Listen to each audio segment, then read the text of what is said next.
Jesus would often find himself in the middle of a crowd.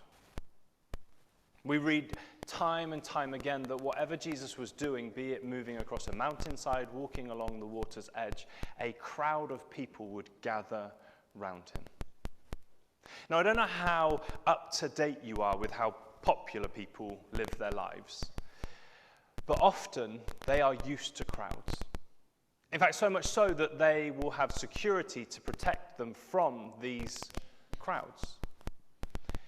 Those of you who have watched the American football recently will have noticed that Taylor Swift has taken an interest in it, which distracts from all of the sport because everything is focused on this individual being president.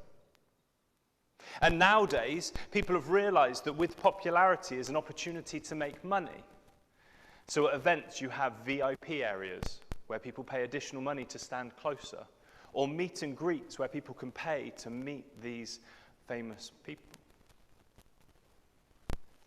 In Jesus' time, he didn't have security, although we do read the disciples made a fairly good effort of protecting him from the dangers of children. But there is a social structure around Jesus when he moves into a crowd. We read on more than one account that clearly around him were the 12, close enough for him to interact with them.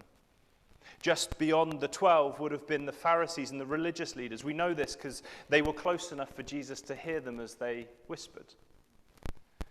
You probably would have then had some of the folk who maybe were hosting Jesus in the house, maybe those who had followed him for longer, possibly some of those who were sent out in the 72 would have been in that next tier.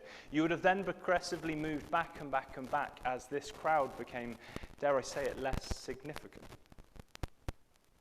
Till eventually, as we know of that time and age, you probably would have found a majority of the women and children sat on the outskirts of this crowd that followed Jesus. Jesus was used to being in a crowd.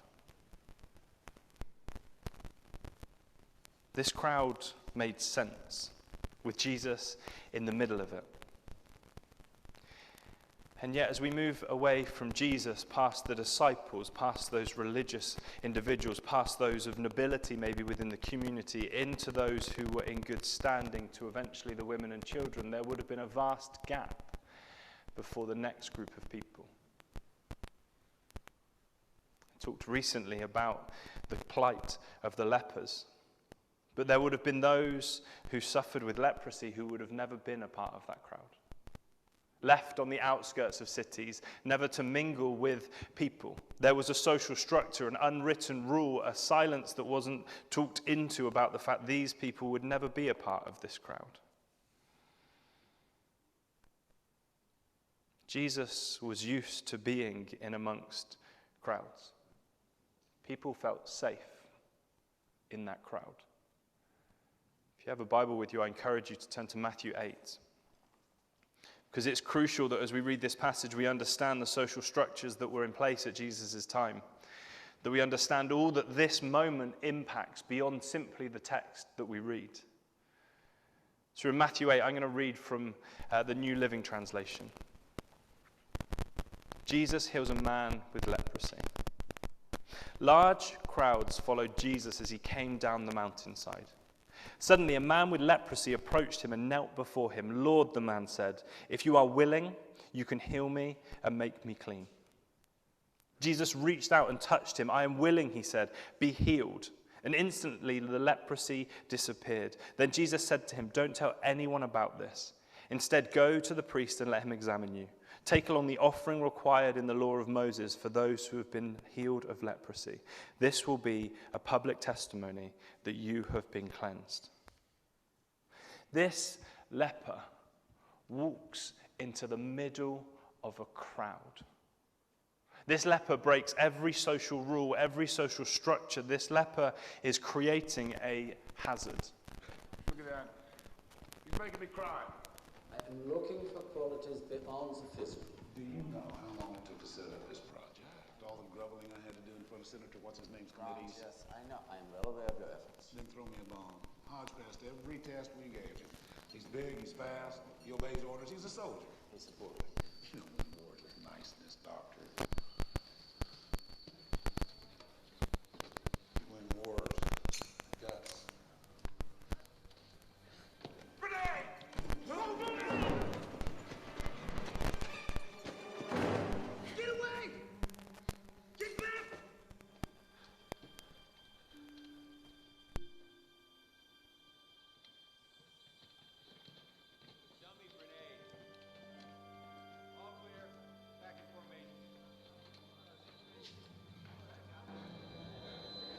test? He's still skinny.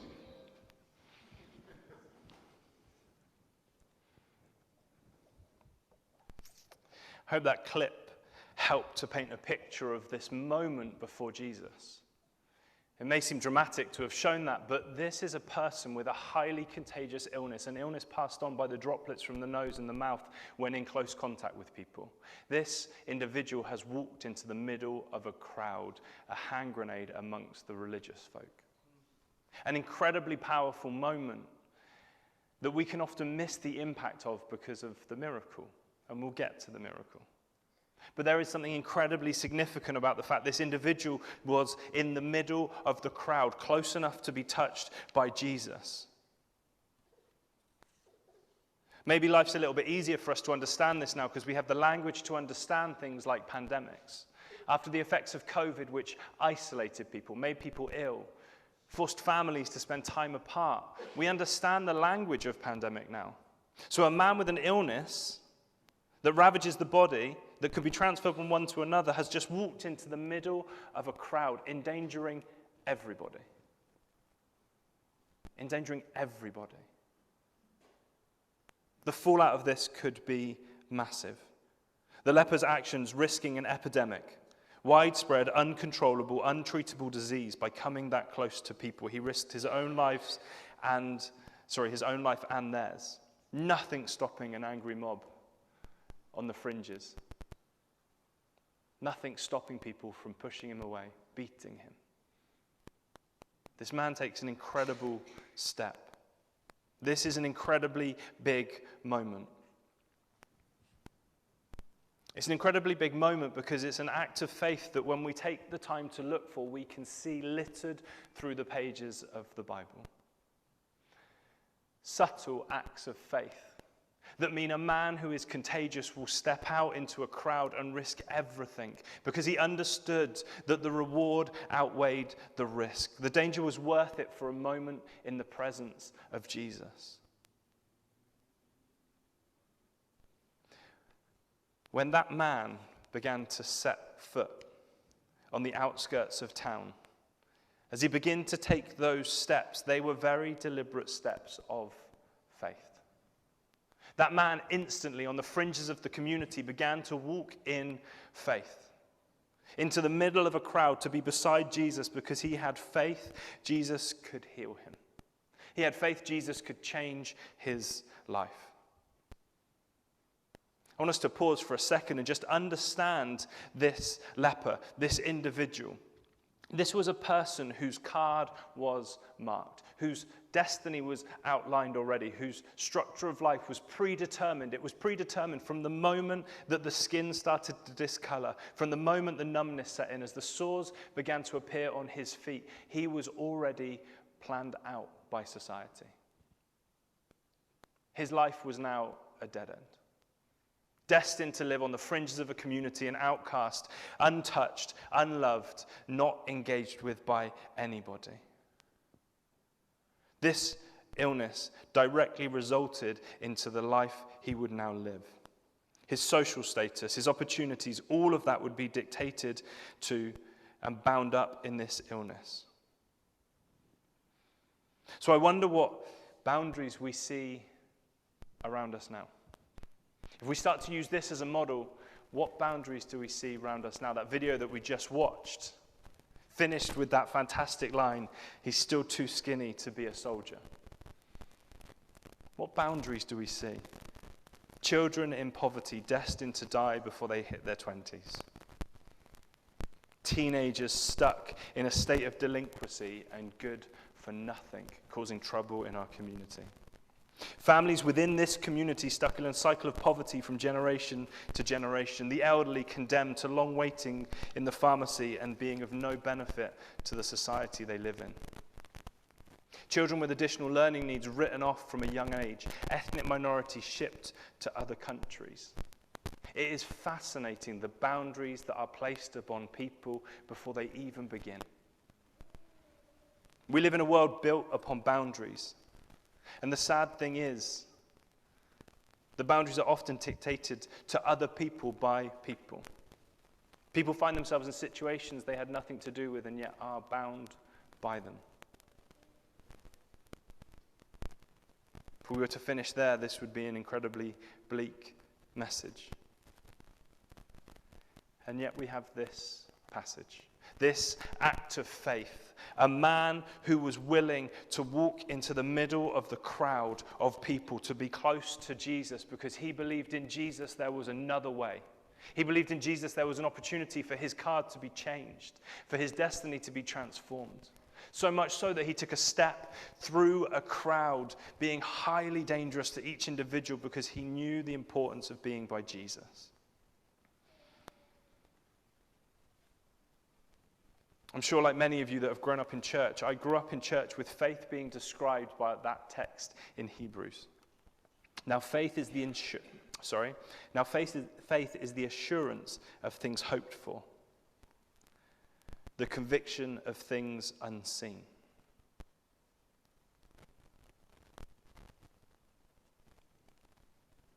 Things we're sure of. I wonder how many of you have seen that clip that's often used by pastors, and Mark is as guilty as any of it, from Indiana Jones and the Step of Faith. Faith is that confidence in something unseen as Indy steps out, confident that there is indeed a step and a place for his foot to land. But this morning I want to push that idea further. Taking a quote by Rosemary Butterfield. Please hear me, I don't disagree with Hebrews, but there's something beautiful about the wording that she uses. Faith is resting in assurance on a promise of God that has yet to be materialized. Faith is resting in assurance on a promise of God that has yet to be materialized. Simply, faith is walking into the promise of God before it has been fulfilled. Made even simpler, faith is moving. Faith is moving. The man walked to Jesus in faith that there was a promise coming that was not yet materialized. Every step, a step of faith that there was something more to come, even though it wasn't there yet. I don't send a shoebox because I think it's cool that Mariah sends the most shoeboxes in the area, whilst I am incredibly pleased about that. I don't send them because of that. We send them because we believe that these shoeboxes represent a promise not yet materialized. He was meant to sit there, not be thrown on the floor. Faith is believing that there is a promise not yet materialized. What if we believe that this little cuddly fella is an act of faith? Of a promise not yet materialized, of salvation coming to a child who may never hear about the love of Jesus if it wasn't for this little guy being sent from Mariah.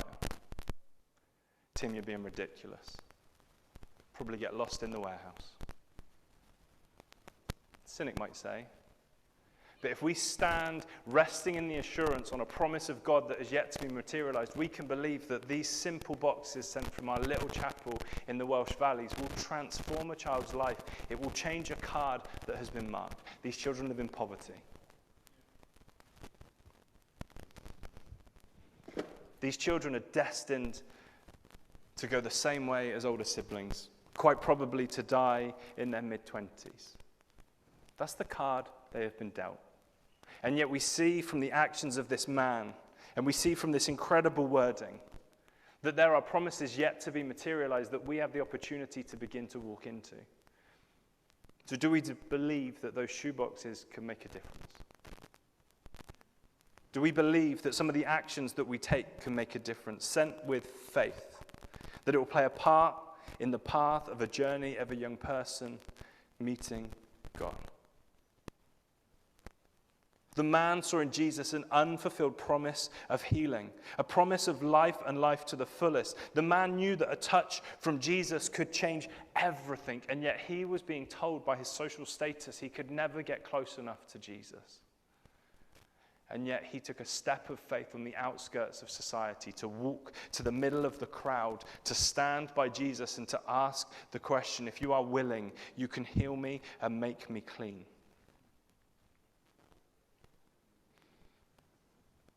That wasn't the first question the leper asked that day.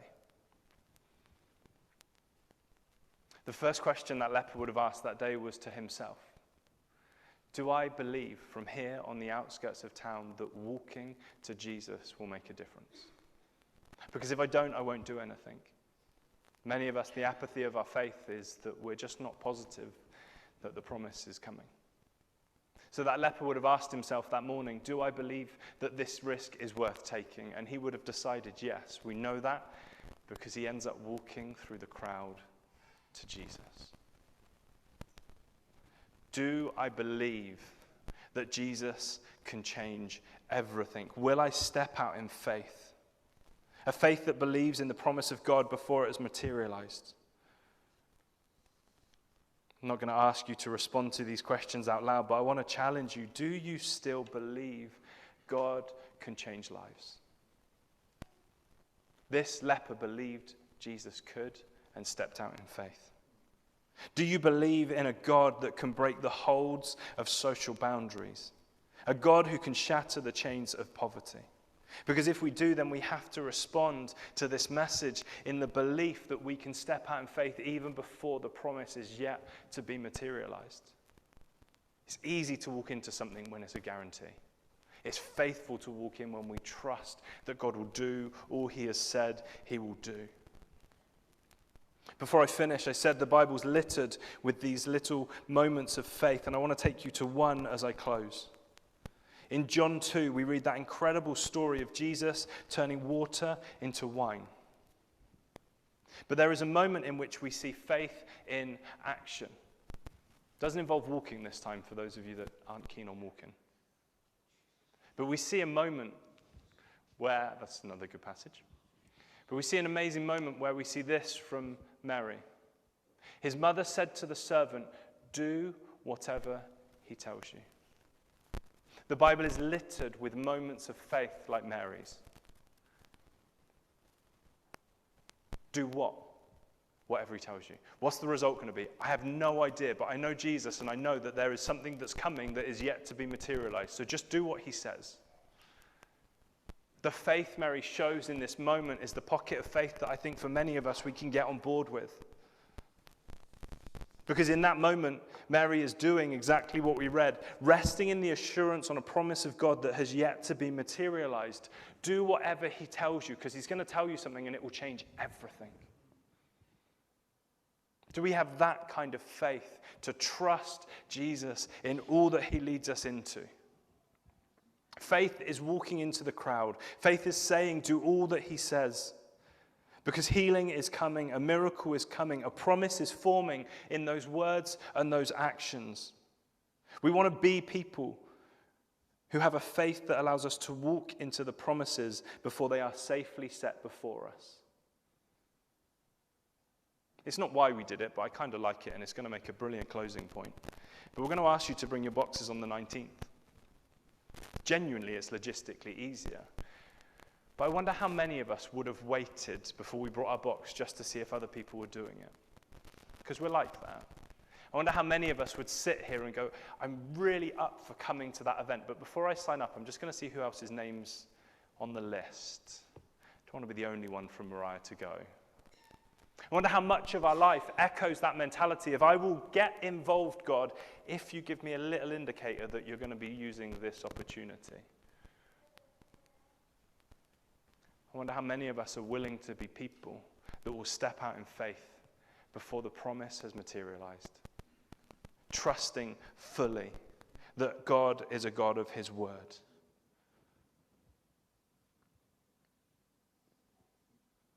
Something happened that day from that encounter we read as the man walked through the crowd. An epidemic began. Became a global pandemic, but it wasn't from leper to Jesus, but from Savior to man. Jesus reached out and touched this leper. The Messiah gave a touch that spoke of love and of grace and of a promise fulfilled. A promise that is still true today. So I close with this. I wonder what promise there is in your life for you to step into. Yet to materialize, but the word of God promised over you. I wonder what boundaries you are going to bring down with an act of love, with a gesture of kindness, with a trust that God will use you. I wonder if we would be humble and honest enough to answer the question, do we truly believe Jesus is still at work in our communities today? And do you hear that call of Mary within your own life to do whatever he tells you?